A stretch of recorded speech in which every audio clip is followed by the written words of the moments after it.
Really just to protect our Mother Earth and to protect our future generations and our children today.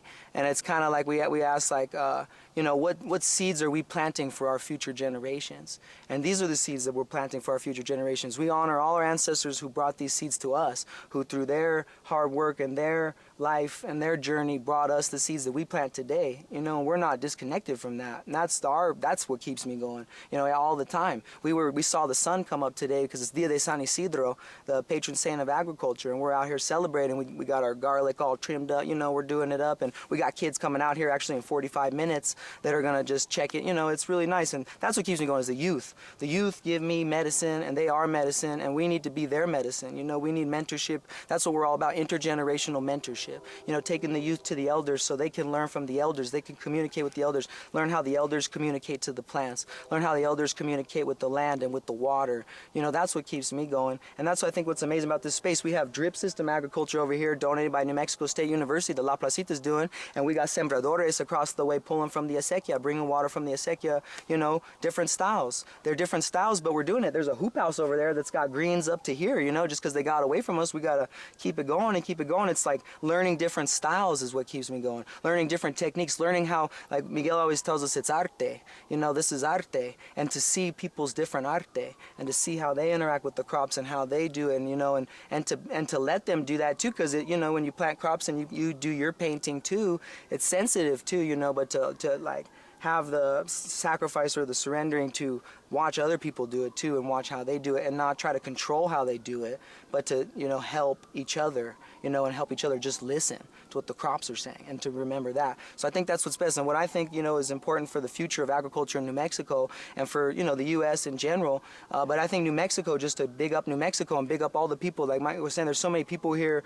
you know, sustainability is this new buzzword that's come up, right? But we have people and cultures and tribes and pueblos that have been sustainable for thousands and thousands of years, you know, so it's nothing new. We're representing our ancestors and how to be sustainable. You know, we're trying to remember that, but also weaving together our representing this generation. You know, we're in a different time. We've been born into a different time. I remember the first time I saw internet. You know, we're working with 10 megapixel cameras now. You guys got all this equipment. You know, it's a different time. So we're weaving and we're trying to cultivate a new time. You know, Quinto Sol, this 2012 is a very real deal. You know, we're preparing for that. We're getting ready for this new shift in consciousness and in lifestyles and in interaction with Mother Earth. You know, because we're abusing our relationship with Mother Earth as a society. So just to big up New Mexico, because there's a lot of people here that understand that the Earth is our mother and that she's sacred and we have to take care of her. And I think that's the most important thing for agriculture. But I think what's important is communal agriculture, like people in the fields, people putting work in, like we said, puro jale, the good work, you know, getting it going, sweating, but seed saving, you know what I'm saying, is very important. But I think what's really important, what I'm pushing for and what I've dedicated my life to, is implementing agriculture in the education system. You know, I think that's crucial for the future of agriculture, for the future of our generations, for the future of the society, for the future of all things. It is important that our kids are in nature. They are, you know, they're involved in the cycles of nature. They're involved in seed saving. They're involved in the connection and growing food. Because if you ask a lot of kids now, they could, you know, I've asked kids, where does food come from? And some kids have told me from the store. And I ask them, okay, that's cool, but what about before the store? And they don't really understand that it comes from the earth. And that's sad. It's sad that we buy water. You know, it's sad that we have to buy water in this society, but we don't talk about these things very much, you know what I'm saying? Or people are talking about them, but what's happening? How are we changing it? So I encourage people, the future of agriculture is also the future of people going to school board meetings, the future of, you know, getting involved with the PTA, getting involved in what your kids are learning, having a say about that. Just personally, I think there's an injustice in the way they're teaching history in New Mexico. They're not teaching about acequias, they're not teaching about all the amazing people that are here, all the things that happen. You know, it's getting presented a particular way, and that's what we should question, and we're always questioning that. That's good citizenship right there, is questioning governance, questioning how we are governing, that basically how are we living? How are we living? And we are questioning that in a big way, and, you know, I appreciate this time, but I think for the future of agriculture, we need it in our schools. We need gardens in schools, we need it to be important, and we need, you know, like I said, to educate instead of school.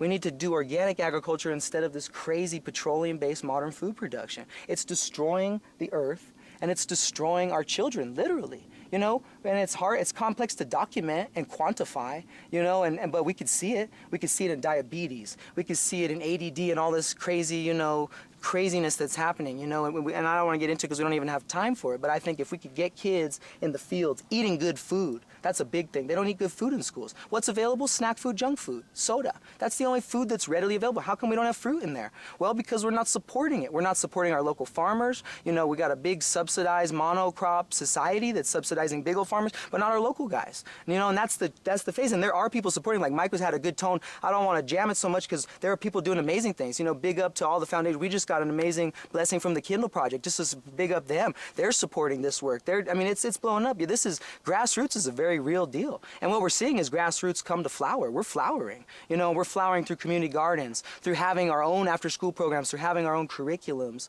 through creating our own, you know, government. We're basically cultivating our communities. You know, we're growing as a community, as a society, and we're evolving what it means to be a citizen. You know, that's what we say, citizens implementing agriculture. We're the new CIA. Right.